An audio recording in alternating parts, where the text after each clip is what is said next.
मधुरं मधुरम् अहो मधुरं मधुराधिपतेरखिलं मधुरं मधुरं मधुरम् अहो मधुरं परिमलबृन्दावनमधुरं भानुकुमारी पुलिनं मधुरं मधुरं मधुरम् अहो मधुरं पुष्पालङ्कृत कुञ्जं मधुरं पुरुषोत्तम कृष्णगमनं मधुरं मधुरं मधुरम् अहो मधुरं मत्तगजेन्द्र गमनं मधुरम्. ஹரி ஓம், ஜெய் சீதாராம், ராதே கிருஷ்ணா. அன்பு நண்பர்களே, உங்கள் அனைவரும் எனது தெய்வீக பயணம் யூடியூப் சேனல் சார்பாக அன்புடன் வரவேற்கின்றேன். கர்நாடகாவில் புராண பெருமை பெற்ற ஸ்தலங்கள் நிறையவே இருக்கின்றன. அதில் உள்ள இன்னொரு புகழ்பெற்ற ஸ்தலம் நவநீத கிருஷ்ணன் மற்றும் அப்பிரமேய சுவாமி ஆலயம். இந்த ஆலயம் பெங்களூரின் கெங்கேரியை தாண்டி மைசூருக்கு செல்லும் பாதையில் உள்ள தொட்டமல்லூர் என்னும் கிராமத்தில் அமைந்திருக்கின்றது.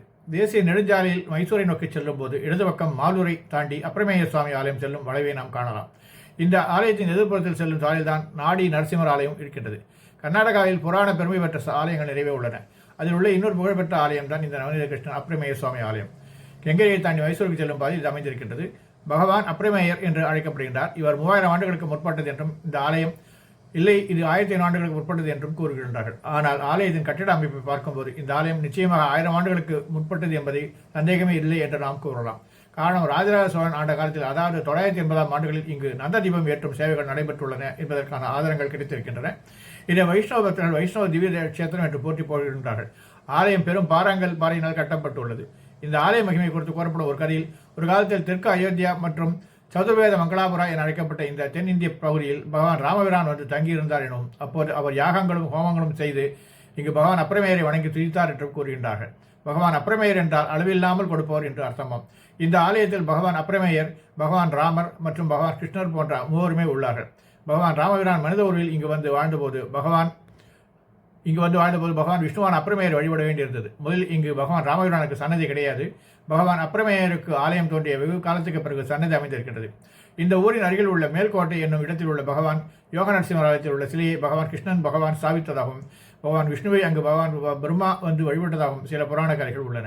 மேலும் அங்கு அவரை உற்சவமூர்த்தியாக ராமபிரான் பிள்ளையான லவகுசா வழிபட்ட போது அந்த உற்சவமூர்த்தி பகவான் ராமபிரியா என்று அழைக்கப்பட்டதாகவும், அந்த செய்தியை இந்த ஆலயத்துடன் சம்பந்தப்படுத்தி பார்த்தால் இங்குள்ள பகவான் அப்பிரமேயரை பகவான் ராமபிரியா என்றும் சிலர் கூறுகிறார். ஒருவேளை இங்குள்ள பகவான் அப்பிரமேயர் சிலையை கூட பகவான் கிருஷ்ணரே ஸ்தாபனம் செய்திருக்கலாம் என்றும், தன்னை ஸ்தாபித்த பகவான் கிருஷ்ணனுக்கு கௌரவம் அளிக்க வேண்டும் என்பதற்காக பகவான் நவநீத கிருஷ்ணனுக்கும் வியாச முனிவர் மூலம் இங்கு சன்னதி அமைக்க பகவான் விஷ்ணுவை ஏற்பாடு செய்திருக்கலாம் எனவும் இடம் உள்ளது. ஒரு புராண கதையின்படி கிரேதயுகத்தில் விஜயபாலா என்ற மன்னன் பகவான் விஷ்ணுவை அப்பிரமேய வடிவத்தில் பூஜித்து வந்துள்ளதாகவும், திரேதாயுகத்தில் காமன முனிவர் பகவான் அப்பிரமேயரை வழிபட்டுள்ளதாகவும், போலவர் கபிலரே பகவான் அப்பிரமேயரின் பெருமையை பரப்பி வந்துள்ளார் என்பதாகவும் சில கதைகள் உள்ளன. இங்கு ராமானுஜர் வந்து வழிபட்டு சேவை செய்துள்ளார். ஆக இங்கு பல ரிஷிமுனிவர்கள் இருந்துள்ளார்கள் என்பது நிச்சயமாக தெரிகின்றது. ஆகவே யாசர் இங்கு பகவான் நவநீத கிருஷ்ணரை ஸ்தாபனம் செய்திருக்கலாம் என்றும் சில கதைகள் இருக்கின்றன. ராஜராஜ சோழன் ஆண்ட காலத்தில் இந்த ஆலயம் விரிவாக்கப்பட்டுள்ளது இங்கு என்று சரித்திர குறிப்புகள் இங்கு உள்ளன. ஆலய சுவற்றின் வெளிப்புறத்தில், அதாவது அப்பிரமேயர் மற்றும் தாயார் சந்தைக்கு சில இடைப்பகுதி பகுதியில் கல்பாறைகளை உற்று பார்த்தால் பல செய்திகளை செதுக்கியிருப்பது தெரியும். இந்த ஆலயத்தின் புராண கதை குறித்து கூறப்படும் அனைத்துமே வாய்மொழி கதைகளாகவே வந்துள்ளன. பிரம்மாண்ட புராணத்தில் க்ஷேத்திர மகாத்மியம் எனும் பாகத்தில் பகவான் அப்பிரமேயன் பெருமைகளை பற்றி குறிப்பிட உள்ளதாம். இந்த ஆலயம் 2 அடுக்கு ஆலயங்களாக உள்ளது. ஆலயத்தில் நுழைந்தவுடன் எதிரில் தெரிவது பகவான் அப்பிரமேயர் ஆலயம். அற்புதமான உருவ அமைப்பில் சாலிகிராமங்களில் வடிவமைக்கப்பட்டுள்ளது. மூலவர் தனது கைகளை சங்கு மற்றும் சக்கரத்தை ஏந்தியும் மீதி உள்ள 2 கைகளை 2 முதல்களை காட்டியாரும் நின்றுள்ள கோலத்தில் காட்சி தருகின்றார். ஆனால் உற்சவமூர்த்தியோ பகவான் அப்பிரமேயர் தன் 2 மணிகளான சீதையை மற்றும் பூதையை தாயுடன் காட்சி தருகின்றார். வாருங்கள் அன்பளை, இந்த திருக்கோயிலை தாங்களும் தரிசிப்பீர்கள் என்று நம்புகின்றேன். நன்றி, வணக்கம். गोविंद गोपाल गोपिका वल्लभ गोवर्धनोद्धारक गोवर्धनोद्धारक गोविंद गोपाल गोपिका वल्लभ गोवर्धनोद्धारक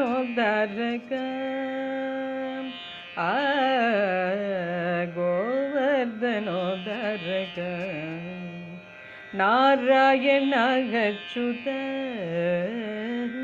நாராயண அச்சுத நரமிருகரூப ஸ்ரீபதி சௌரி ஹரே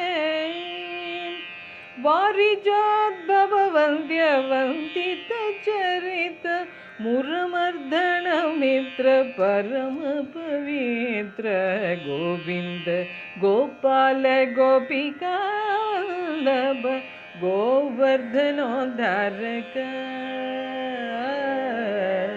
கோவர்தனோதாரக இன சசிலோச்சன இன சசிலோச்சன ಇಂದು ನಿಪಾನನ ಎನ್ನುತ್ತ ಕುಂಡಲನಾಥನ ಕನಕಮಯ ವಾಸನ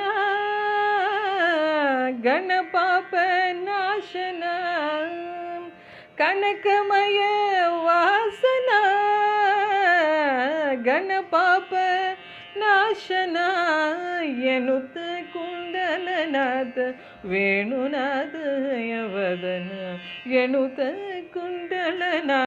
அன்பு நண்பர்களே, என் தெய்வீக பயண யூடியூப் சேனல் மூலம் பல திருக்கோயில்களை நீங்கள் என்னுடன் தரிசித்து வருகிறீர்கள். இதற்கு மனமார்ந்த நன்றி. மேலும் கோவில்களை நேரில் சென்று பதிவு செய்து உங்களுடன் பகிர விருப்பமாக உள்ளேன். இதற்கு உங்கள் ஆதரவும் இறைவன் அருளும் தேவை. வீடியோ பிடித்திருந்தால் லைக் செய்யுங்கள், கருத்துகள் தெரிவியுங்கள், ஷேர் செய்யுங்கள், சப்ஸ்கிரைப் செய்யுங்கள். நன்றி. Dear friends, heartfelt thanks for joining me on my spiritual journey through my YouTube channel, where I share temple visits with you. I strive to personally visit and bring you more divine experiences. Your support means a lot. Please like, comment, share, and subscribe. Thank you.